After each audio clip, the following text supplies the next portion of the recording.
जोर से पढ़ेंगे मेरे साथ साथ, इंपॉर्टेंट है इसलिए पढ़वा रहा हूं, साथ साथ पढ़ेंगे मेरे साथ। I have missed more than 9000 shots in my career, I have lost almost 300 games, 26 time I have been trusted to take the winning game shot and missed, I failed over and over again, that's why I succeed. ये दुनिया के सबसे महानतम basketball player Michael Jordan का quote है। Ladies and gentleman, जितना rejection इस आदमी ने अपनी जिंदगी में फेस किया है, मुझे लगता नहीं प्लेनेट पे कोई आदमी कर सकता है। लेकिन आज अगर आप माइकल जॉर्डन की नेट वर्थ की बात करेंगे तो आपके होश फाख्ता हो जाएंगे। किसी बड़े फिल्म स्टार, किसी बड़े हॉलीवुड स्टार से बड़ा उनका मकान है और वो राजा वाली जिंदगी बिता रहे हैं आफ्टर द रिटायरमेंट। लेकिन अपनी जिंदगी में सबसे ज्यादा फेलियर अगर किसी ने फेस किया है, is a man I am talking about. लेकिन इनमें एक ही क्वालिटी है, लगे रहो, लगे रहो, लगे रहो। मैं तस्वीर के साथ आपको बता देना चाहता हूं प्रैक्टिस और कंसिस्टेंसी की ताकत। टाइम्स ऑफ इंडिया का लेख है, मैं अपनी बात अपनी ज़बान नहीं करता। टाइम्स ऑफ इंडिया ने छापा है ये। टाइम्स ऑफ इंडिया ने छापा है when Sachin Tendulkar told Brad Hogg, this will never ever happen again in your life. मैं आपको पावर ऑफ कंसिस्टेंसी और पावर ऑफ प्रैक्टिस की ताकत समझाने की कोशिश कर रहा हूं। हिंदुस्तान के अंदर खास तौर में सबसे बड़ी प्रॉब्लम क्या है, जो जिम की सब्सक्रिप्शन है वो 1 जनवरी से 15 जनवरी में सबसे ज्यादा होती है। जिम जाने वालों की संख्या 1 जनवरी से 15 जनवरी के बीच में ज्यादा होती है, बिकॉज नया नया जोश चढ़ता है कि इस बार मैं जिम जाऊंगा, ये बॉडी बनाऊंगा, ऐसा वर्कआउट करूंगा, और ज्यादा से ज्यादा जिम की सब्सक्रिप्शन लेने वो निकल जाता है। लेकिन जैसे ही 12, 13, 14, 15, 16 तारीख आती है, धीरे धीरे उसका बुखार नीचे उतरना शुरू कर देता है, क्योंकि किसी भी काम को करना और करते रहना दोनों अलग अलग चीजें हैं। घटना जो आपकी स्क्रीन के ऊपर है, स्टोरी से समझाने की कोशिश करता हूं।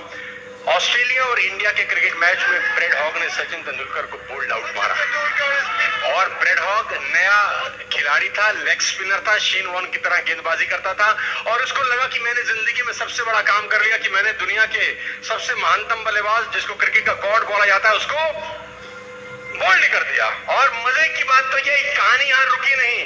तेंदुलकर साहब अपना बल्ला लेके वापस पेविलियन लौट जाते हैं, मैच खत्म हुआ और ब्रैड हॉग इस तस्वीर के साथ वापस पहुंचते हैं। ये वो लाइव तस्वीर है जिसमें ब्रैड हॉग तेंदुलकर को बोल्ड मार देते हैं। देखिए, जिंदगी में आगे बढ़ने के लिए पेशेंस, कंसिस्टेंसी और आपका पागलपन, जुनून और आपकी बेइज्जती भी कभी कभी आपको आगे बढ़ा देती है। इस तस्वीर के साथ ब्रैड हॉग सचिन तेंदुलकर के पास जाते हैं शाम को मैच खत्म होने के बाद, कि सचिन सर, बिकॉज उसके लिए सचिन तेंदुलकर बहुत बड़ा नाम था, उसने कहा सचिन सर मैं आपका ऑटोग्राफ चाहता हूं, कि आप मुझे कुछ इस तस्वीर के ऊपर ऑटोग्राफ लिखते हैं। और टाइम्स ऑफ इंडिया का यह आर्टिकल है कि सचिन तेंदुलकर इस तस्वीर पे ऑटोग्राफ में लिखते क्या है। सचिन तेंदुलकर इस तस्वीर में इस ऑटोग्राफ पे लिखते हैं, Brad Hogg this will never happen again. ये क्षण तेरी जिंदगी में फिर कभी नहीं आएगा, ये क्षण तेरी जिंदगी में फिर कभी नहीं आएगा, चाह मैं तुझे और ये लिखना तो आसान है। सोचो तेंदुलकर ने इसके बाद कितना प्रैक्टिस, और इसके बाद सचिन तेंदुलकर और ब्रैड हॉग 45 बार आमने सामने हुए, जब ब्रैड हॉग ने सचिन तेंदुलकर को गेंद करी, चाहे वनडे हो, चाहे टेस्ट हो, चाहे आईपीएल ही क्यों ना हो।